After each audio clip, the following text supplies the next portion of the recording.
Welcome to What's New, your channel for everyday solutions. Be sure to subscribe, share and like our videos. This is What's New.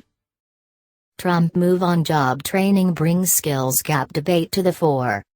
By NOAM SCHEIBER. President Trump is taking one of the most concrete steps of his presidency on Thursday to address the employment prospects of workers left behind by the current economic expansion. In doing so, he also joins a long-running and occasionally contentious debate over whether those workers have the skills they need to land desirable jobs. Mr. Trump's action comes in the form of an executive order expanding federally funded apprenticeship programs. The order would create a category of programs that industry groups and other third parties could develop and then submit for Labor Department approval, rather than working within existing department guidelines. Apprenticeships place students into great jobs without the crippling debt of traditional four-year college degrees, Mr. Trump said. Instead, apprentices earn while they learn.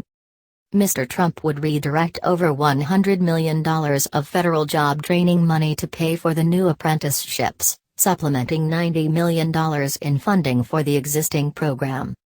Corporate groups hailed the idea of expanding apprenticeship programs and making them more flexible, arguing that apprenticeships are a reliable path to good-paying jobs in sectors like retail and hospitality for those who could no longer support themselves in production sectors like manufacturing. We applaud the Department of Labor and the administration for being willing to look at how to craft this in a way that brings apprenticeships to a new range of audiences, said Rob Gifford, Executive Vice President of the National Restaurant Association Educational Foundation, which oversees the industry group's apprenticeship programs. Mr. Gifford gave credit to the Obama administration for making industries like his eligible for apprenticeship funding. The restaurant industry group won a contract worth up to about $9.75 million under the Obama-era program to create apprenticeships that would run from 6 months to 2 years and help candidates for management positions acquire skills in such areas as accounting and sanitation practices. But Mr. Gifford said that streamlining regulations could make apprenticeship programs even more effective.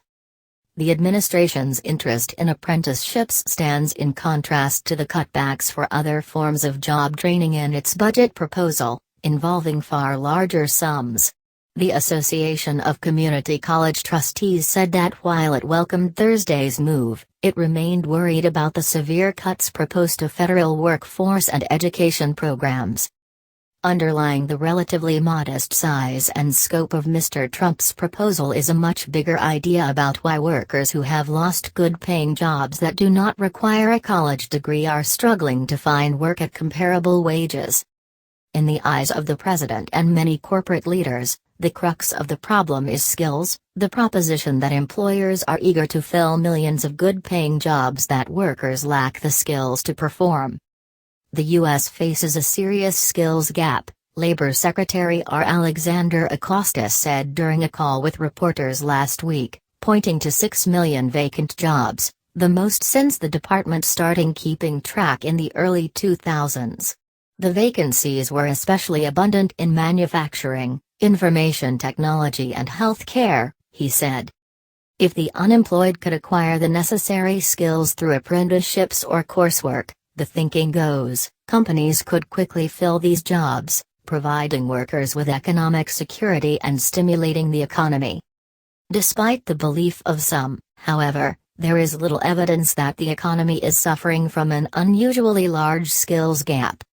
While economic indicators do show a historically high number of job vacancies, as Mr. Acosta pointed out, research economists tend to believe that the skills gap accounts for, at most, a limited portion of this development. Many experts believe it plays almost no role at all. One way to see this is to hypothetically assign unemployed workers to jobs or industries regardless of their qualifications, essentially assuming away the skills gap. The difference between the hypothetical unemployment rate that results from this exercise and the actual unemployment rate would show the extent to which the skills gap is driving unemployment.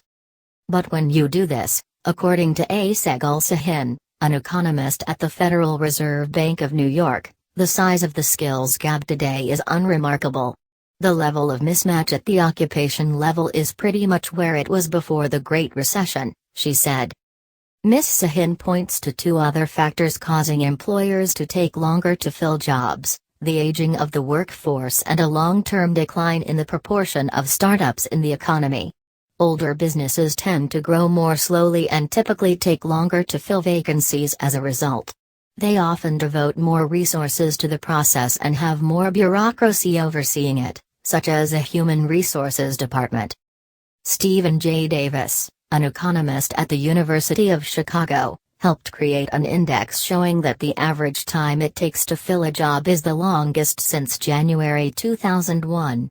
He believes that a skills gap could be part of the explanation, but he also sees several other factors. For example, he said, employers have better technology and data to screen candidates for drug problems, criminal records or credit problems, prolonging the hiring process. Proponents of the skills gap hypothesis typically contend that the loss of many jobs in manufacturing, for example, is offset by the creation of jobs at comparable pay that the same workers could perform with somewhat more training. Demand is growing for middle-skill workers, machinists, technicians, healthcare practitioners and a broad range of other roles, Jamie Dimon, the chief executive of J.P. Morgan Chase, said in a Politico op-ed in 2014.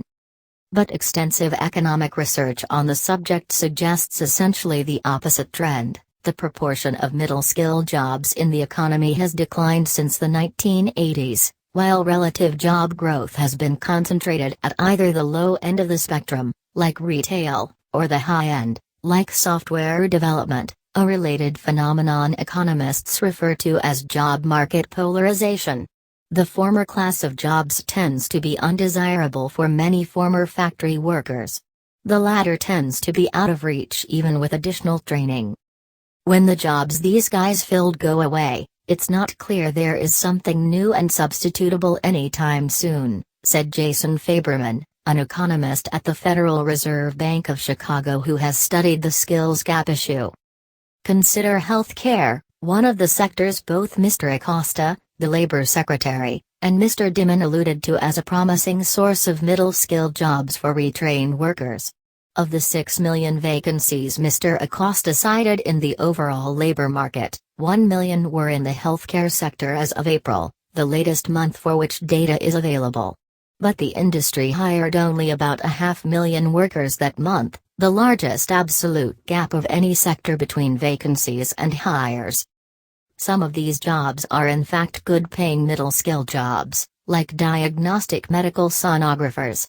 The same is true in areas like retail and hospitality, where workers can earn a reasonable living by getting on the management track. Apprenticeships, which have been shown to lead to higher-paying jobs, may well help more workers land these jobs. But about 70% of the healthcare jobs that the Labor Department predicts will exist in 2024 and classifies among the fastest-growing occupations in the economy paid a median wage of less than $26,000 in 2016, primarily home healthcare aides and personal care aides. By contrast, many of the high-paying jobs, like nurse practitioners and nurse midwives, require college or post-college degrees. So, the potential for skills building to fill many of the economy's job vacancies is limited.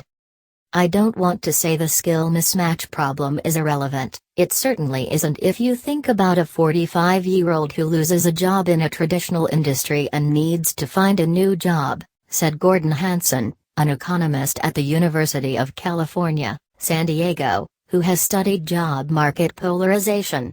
But we do have abundant evidence that there are just fewer of those middle-skilled jobs available. Welcome to What's New, your channel for everyday solutions. Be sure to subscribe, share and like our videos. This is What's New.